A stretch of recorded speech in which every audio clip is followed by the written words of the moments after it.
তবে আমাদের প্রধানমন্ত্রী জনাব তারেক রহমান তিনি অ্যানাউন্স করেছেন যে জিডিপির 5% শিক্ষা খাতে বাজেট উন্নীত করার তিনি তার নির্বাচনী এজেন্ডায় বলেছেন এবং সেই ব্যাপারে কাজ করার কথাও আমাদের নির্দেশ দিয়েছেন। কিন্তু আমরা কি 5% প্রথমবারই নিতে পারবো? সেই ধরনের প্রজেকশন করা, সেই ধরনের প্রজেক্ট করা আমরা কি রেডি ছিলাম না আছি?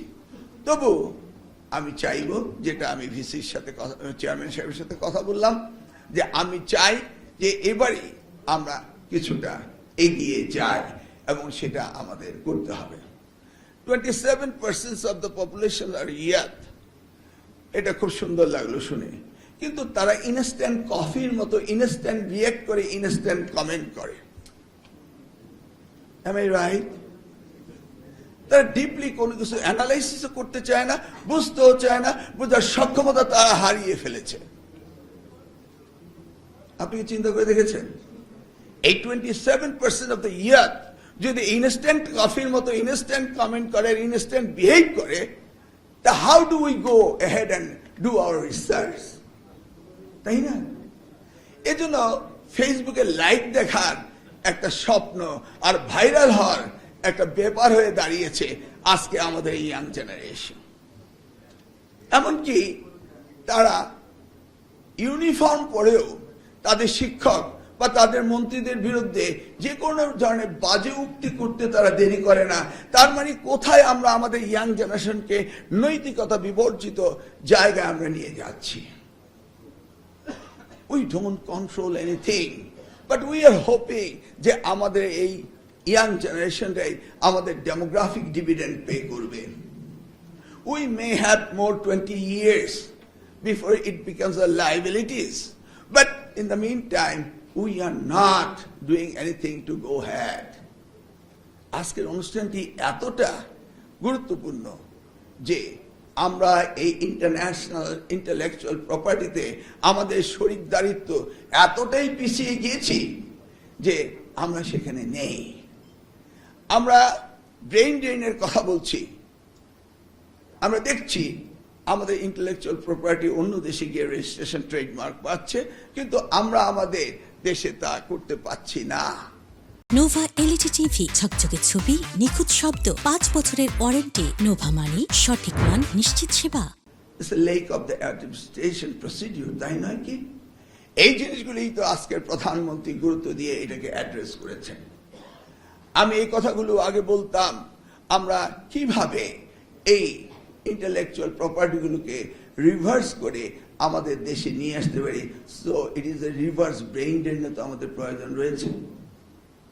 আমরা যে বাইরে পাঠিয়ে দিচ্ছি লেখাপড়া করতে, আমরা খুব সৌভাগ্যবান ছিলাম, এখনো খানিকটা আছি যে আপনারা অনেকেই ফেরত আসছেন, কিন্তু আমাদের কি সেই পরিসংখ্যান রয়েছে কি পরিমাণ আমাদের ইন্টেলেকচুয়াল প্রপার্টি ব্রেইন ড্রেইন হয়ে যাচ্ছে? বিকজ আমাদের সরকার এবং আমাদের প্রচেষ্টার অভাব থাকার কারণে। How do we go ahead? খুব খুশি হয়েছি এবার মাননীয় প্রধানমন্ত্রী ইন্টেলেকচুয়াল প্রপার্টিতে যে ইনোভেশনের সাথে সাথে স্পোর্টসকেও তিনি একত্রিত করেছেন। Do we have that share, internationally market share, in proportion with our population? No, we don't have it. অতএব আমাদেরকে সেই উদ্যোগটা নিতে হবে, সেই দিকে এগিয়ে যেতে হবে, এটার কোনো বিকল্প হতে পারে না। আমি এখানে আসার পর একজন সাংবাদিক এসে আমাকে একটা প্রশ্ন করলেন যে স্যার, যাওয়ার সময় আমি আপনার একটা ইন্টারভিউ নেব। আমি ইউজুয়ালি ইন্টারভিউকে খুব অ্যাভয়েড করি, কিন্তু তারপর দেখতে পাই যে আমার নিয়ে আলোচনা সবচেয়ে বেশি হচ্ছে। বস্তুত কিন্তু আমি আলোচনা করতে চাই না। আমি বললাম কোন বিষয়ে? বললো যে ইন্টারমিডিয়েট পরীক্ষা ডিসেম্বরে নেবেন, এইটা নিয়ে। দেখুন, ইন্টারমিডিয়েট পরীক্ষা ডিসেম্বরে নেব, আমরা কারিকুলাম সিলেবাস আমাদের সেট করতে হবে। কিন্তু যখন আমি দেখি যে পরীক্ষা হয়ে গেল 2025-এ জুনের শেষের দিকে বা জুলাইতে, 2025-এ এইচএসসি ইন্টারমিডিয়েট, সেই রেজাল্ট হলো অক্টোবরের মাঝামাঝি, আর জানুয়ারিতে এসে বিশ্ববিদ্যালয়গুলো তাদেরকে ভর্তি হওয়ার জন্য ডাকলেন। গতকাল দেখলাম ন্যাশনাল ইউনিভার্সিটি তাদের ভর্তি হওয়ার জন্য পরীক্ষা নিচ্ছেন। Do we have any coordination? আমাদের ডেমোগ্রাফিক ডিভিডেন্টের কথা বলছি, এই যে নিয়ারলি 20 লাখ এসএসসি সমমানের পরীক্ষার্থী, 20 লাখ এইচএসসি সমমানের পরীক্ষার্থী, প্রত্যেকের জীবন থেকে শুধু অ্যাডমিশন টেস্ট, এই কারণে আউট অফ দ্য সিলেবাস শেষ করার পরও আমরা জাতির কাছ থেকে 20+20 40 লক্ষ বছর আমাদের সিস্টেমের কারণে চলে যাচ্ছে, আমাদের ডেমোগ্রাফিক ডিপেন্ডেন্ট থেকে চলে যাচ্ছে। আমরা কি একবারও খেয়াল করে দেখেছি? না। আমি ইউজিসিকে অনুরোধ করব, বিশ্ববিদ্যালয়ের সাথে বসে আপনি ইউনিফর্মলি কখন এই ছাত্র ছাত্রীদের ভর্তি করাবেন এবং কখন তারা ইন্টারমিডিয়েট শেষ করে বেরিয়ে আসবে, এই সিনক্রোনাইজ করার দায়িত্ব কি আমাদের সকলের নয়? নিশ্চয়ই আমাদের সকলের। এই বিষয়টি কিন্তু আমাদের দেখতে হবে।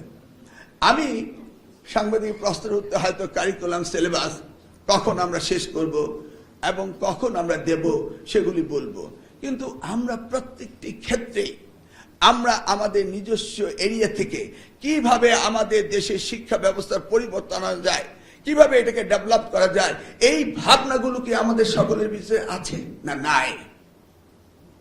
মাননীয় প্রধানমন্ত্রী একাই শিক্ষাকে গুরুত্ব দিয়ে যাচ্ছেন। আমি অত্যন্ত সৌভাগ্যবান, এই মন্ত্রণালয়ে 16 দিনের যে মন্ত্রী ছিলেন শহীদ রাষ্ট্রপতি জিয়া রহমান, সেই সময় আমি অ্যাডাল্টই ছিলাম ঢাকা বিশ্ববিদ্যালয়ে ফজলুল হলে, তখন আমি ভিপি ছিলাম, ছাত্রনেতা ছিলাম। আমার বয়স কম ছিল না। আমি দেখছি শিক্ষাকে কতটা গুরুত্ব তিনি দিয়েছিলেন এবং 16 দিনের যে পরিবর্তন তিনি শিক্ষা মন্ত্রণালয়ে নিয়ে করেছেন, আজও আমি সেগুলোর তুলনামূলক কাজ করতে পারিনি। আমার অত্যন্ত সৌভাগ্য হয়েছিল দেশমাতা সাবেক প্রধানমন্ত্রী বেগম খালেদা জিয়ার সাথে কাজ করার। আমি দেখেছি শিক্ষার প্রতি তার আনুগত্য, অনুরাগ, কত ভালোবাসা ছিল, সেটা আমি নিজে ওনার সাথে কাজ করে দেখেছি। মনে হয়েছে যেন ওনার শয়নে স্বপনে জাগরণে একমাত্র শিক্ষাই হচ্ছে দেশের জন্য করণীয়। আজকে আমি আবারও সৌভাগ্যবান যে আজকের প্রধানমন্ত্রী, যারই ওই শহীদ জিয়া বেগম খালেদা জিয়ার রক্ত যার ধমনীতে স্রোত ধারায় রয়েছে, তিনি আজকে প্রধানমন্ত্রী হয়ে তিনিও দেখছি শুধু শিক্ষা শিক্ষা শিক্ষা নিয়েই কাজ করছেন। মন্ত্রিত্বের দায়িত্ব পাওয়ার পরে আমি জানি না কতবার উনি আমাকে ডেকেছেন, কত রাত্রি উনি অনিদ্র রেখেছেন শিক্ষার ভাবনাকে সামনে নিয়ে। সেই ভাবনাটা তো উনি একা করলে হবে না, সকলে এর মধ্যে থাকতে হবে আপনাদের সকলকে। আপনারা এই শিক্ষা প্রেমিক, শিক্ষা অনুরাগী, শিক্ষার দায়িত্ব নিয়েছেন, এই হাবের মালিক হয়েছেন। অতএব আপনাদের কাছে আমি আশা করব প্রত্যেকটি বিষয়ে যেন আপনারা অত্যন্ত গুরুত্ব সহকারে গভীরতার সাথে এগুলিকে বিবেচনা করেন, কারণ এগুলি আমাদের সমন্বিত দায়িত্বের পরে যে কিভাবে আমরা এই শিক্ষাগুলি নিয়ে যাব। সুযোগ পেয়েছি তাই বলেই ফেলি, আমাদের এই প্রাইভেট ইউনিভার্সিটি শিক্ষা কোন দিকে যাবে। আমি 1992 প্রাইভেট ইউনিভার্সিটি এক সম্বন্ধে জানি, তারপর 2010 এসে পরিবর্তন, 2025 কথা, সব মিলিয়ে প্রাইভেট ইউনিভার্সিটিগুলি কোন দিকে যাচ্ছে আমি ঠিক এখন বুঝে উঠতে পারছি না। এটা কি বাণিজ্যকরণ করা হবে, না এটা সত্যি এডুকেশন হাব তৈরি করা হবে, না আমরা এখান থেকে ডলার পাউন্ড স্টার্লিং বিদেশে পাঠিয়ে দেব, না বিদেশি শিক্ষা ব্যবস্থাকে এখানে নিয়ে এসে তাদের ভিত আমরা এখানে গড়ে তুলব, আমি জানি না। শুধু প্রস্তাবের পর প্রস্তাব আসছে। তাই ইউজিসি চেয়ারম্যান সাহেবকে বলবো, ওয়ান্স ফর অল এভার আপনি সকলকে নিয়ে সমন্বিতভাবে এই কাজগুলো করে দিবেন, যেন আমাদের শিক্ষা ব্যবস্থা যেইভাবে প্রাইভেট ইউনিভার্সিটিগুলো এগিয়ে যাচ্ছিল সেই জায়গায় যেন তারা বাধাগ্রস্ত না হয়। তারা একটা লায়ন শেয়ার স্টক হোল্ডার, তাদেরকে আমরা কখনো হার্ডেলে ফেলে দিতে পারি না এবং তাদেরকে আমাদের এমন ব্যবস্থা করতে পারি না যেটা ক্ষতিগ্রস্ত হতে পারে। আমি দেখেছি বারবার পরিবর্তন হচ্ছে এবং যার যার মতো নতুন নতুন আইন বানানোর চেষ্টা করছেন এবং যার যার মতো কানেকশন দিয়ে যা যা ইচ্ছে তা করার চেষ্টা করছেন। আমি আপাতত শুনতে চাচ্ছি এবং আমি চেয়ারম্যান সাহেবকে বলবো অতি শীঘ্রই you invite all the stakeholders and do something for forever আমরা যেন আমার শিক্ষা ব্যবস্থাকে নিয়ে যেতে পারি। আমার পাবলিক বিশ্ববিদ্যালয়গুলো 57টি হয়েছে এবং হচ্ছেই। আমরা প্রায় সকলেই বাইরে লেখাপড়া করে আসছি।